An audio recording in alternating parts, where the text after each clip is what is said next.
Now let's start the week 5 of the Modeling with Statistics class. This week we are going to talk about data visualization. That means how you visualize or illustrate the results of your calculation or analysis result effectively. Before starting the class, I strongly encourage you all to make yourself familiarize with the Excel operation, especially for a visualization, the graphing.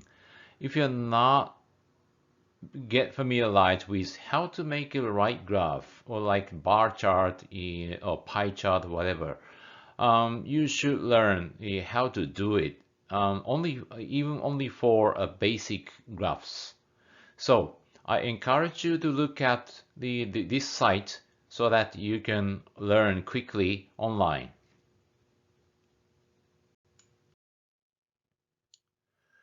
Okay, here's the very important message. I saw many people who make a graph without knowing what they are making the graph for. What is the objective of these graphs?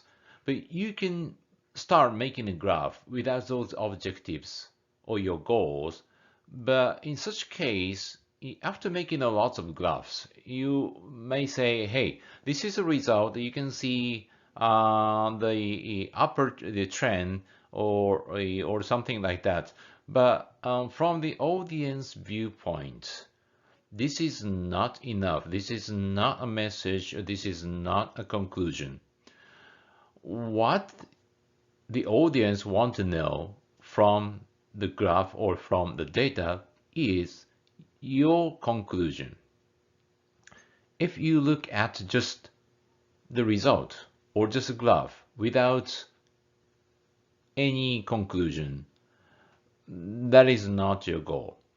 So, before talking about the variety of the graphs later on, I want you to emphasize these important points. Okay, here is the message. Before you make any chart or graphs, you need to consider three things. What is the first one? What is your final message? What would you like to say with those data, with the graph you will make now? So you should have your clear goal, the clear message, even though you never know what is the result, but still you have to have some what the goal to say with those graph or data. This is the first point. This is very important. And second one, who are your audiences? Who are you going to talk to? This is important because different audience may have different interest or expectation. So you have to reply to their expectation. So is the graph or is the chart can it's a right graph or right method to deliver your message to reply to the expectation of the audience. So without knowing your audience or their expectation, you can never identify which is the best chart to use and what you're gonna say, what you have to say without knowing it. So in order to answer to the first question, maybe you should know the answer to the question 2. That's about your audience. Sometimes it will be your boss, sometimes it's your friend, sometimes it's the professor. So whichever, you should know it beforehand. That's the second point. The last one is how can you visualize the most effectively? This is just technical stuff. Which graph are you going to choose as the best one to deliver your message? That's the last question. So I want you to one quote. This is very interesting and very important. Determine your message. Okay. before making the graph, before moving your hands, before touching the keyboard. Here's a message. Before tackling which data to present, take a few minutes to decide what you want to say. Exactly what I say. And close down your latest social media craze. Step back from your computer and consider the exact message you want to communicate. Ask yourself, what do I know? What does it mean? And do I believe it is important? So these are quite important, but even if you understand, even after you understand this message in the key points, I'm sure many of you will immediately start touching the keyboard to make a graph once you watch the data set. But again, don't start operation immediately. That's only after you fully understand your goal and your audience and you know which graph to use.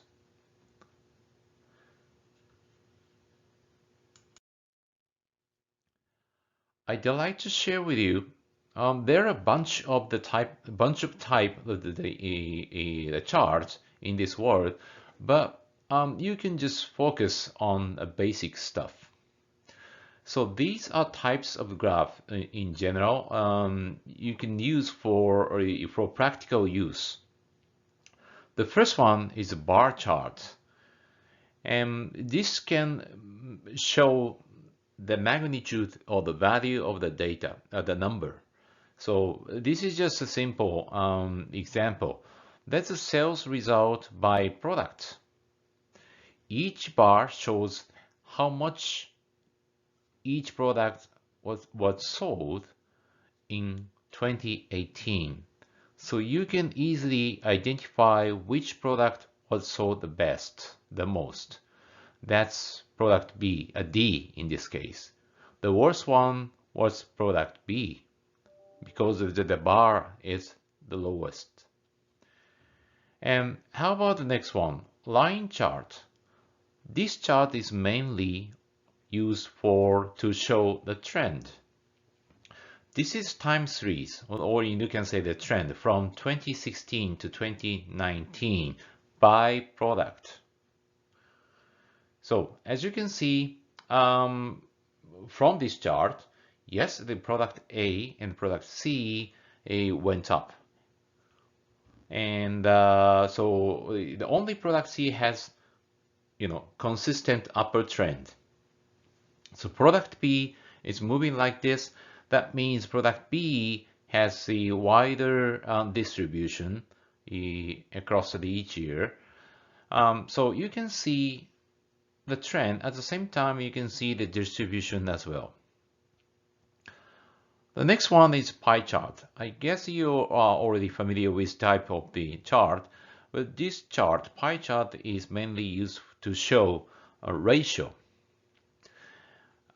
So in this case, this is a portfolio or the product portfolio at a certain time.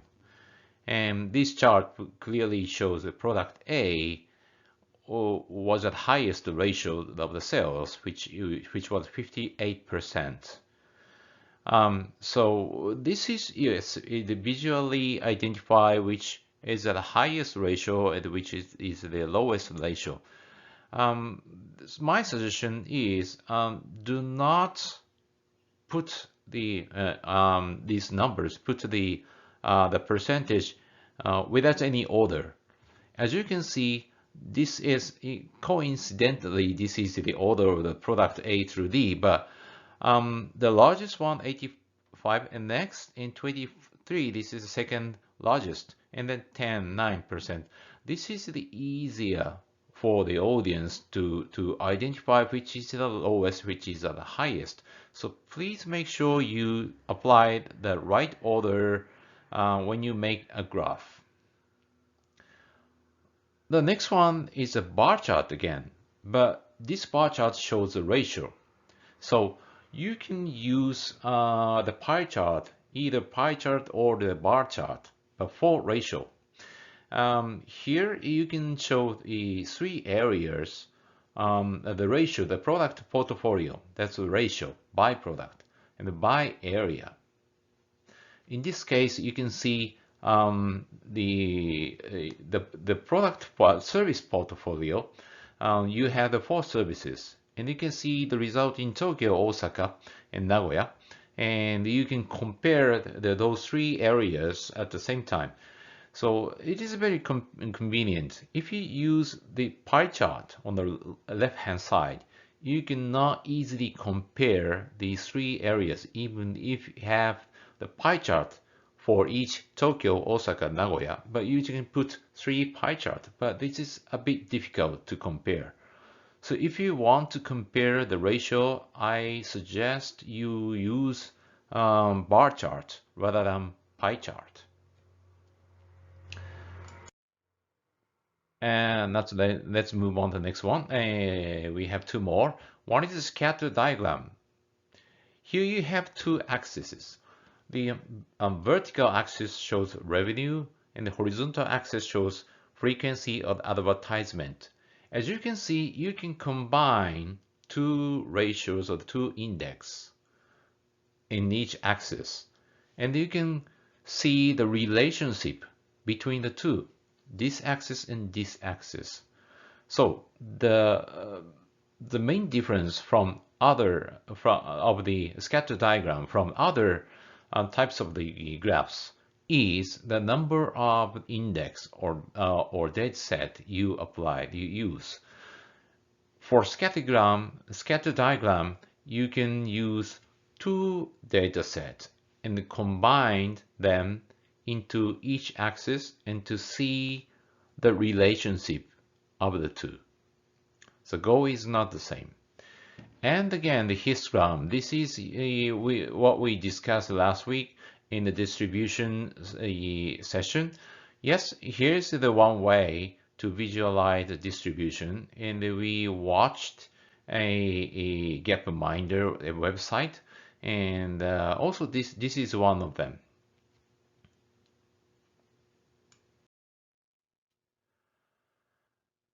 This is some technical tips when you make a graph. Three things. One is amount of the information. People tend to put as much information as possible and to show everything. But that makes your graph, your message very complicated and difficult to understand for the audience. So simplicity, it is just a trade-off. Amount of information and simplicity in terms of the visualization, visual simplicity, is just trade-off. So you need to keep the good balance of the two. But in many cases, people tend to put much information on a slide or in a graph. So try to remove redundant or less important thing from your chart. Then your message will simply be delivered to the audience. So think about how you can simplify your graph. And the second one, appropriate labeling, including legend, data label, unit, access, the depreciation, description. So don't just make a graph. You have to put some words together with the graph to show what each bar or each axis shows. So do not use a long sentence to explain everything. I am talking about just one or two words to describe the chart, the parts of each part of the chart. So right labeling is the second point. The third one is about the positioning in the format. If you put the chart somewhere in for example, PowerPoint slide, how large are you going to make, and where is the right position to put, and what is the right format, including the font to use, or like the color you use. So it is another key point. And what is the best way how you can effectively visualize your result. So to think about it especially from audience viewpoint. Okay, here's an exercise for this week. I want you to compare and visualize the result to show your conclusion. Now you have the sales result of the chocolate A through H. You have 8 products of chocolate. And you have for the sales area, Tokyo, Osaka, Yokohama, Nagoya, and you have the total. And this is the result, or the recent result of the number of sales the last month. I want you to visualize or illustrate the result to summarize the data. It depends on you. It depends on your conclusion. Depends on your goal. Which chart to use? So you can choose any chart, but this has to be in line with your goal or in line with your message. So again, the right process is not just jump into the data and to start making the graph. No, the right process is just start, think about what message you should make and what conclusion would be like and what is the right or the best chart to use. And then think about the more detailed, the technical stuff, the colors, the font, or the position, or labeling, this kind of stuff. Okay, you have some time to do this, and let's review it afterwards. And also, let me touch upon briefly about the assignment for next week. You have a bit more complicated data here. So the question is the same. How are you going to summarize? How are you going to show this result? You should not show the number itself to your boss. But how are you going to report briefly and simply by visualizing those data? That's the assignment for next week. Okay, then let's move on to the exercise now. Okay, good luck.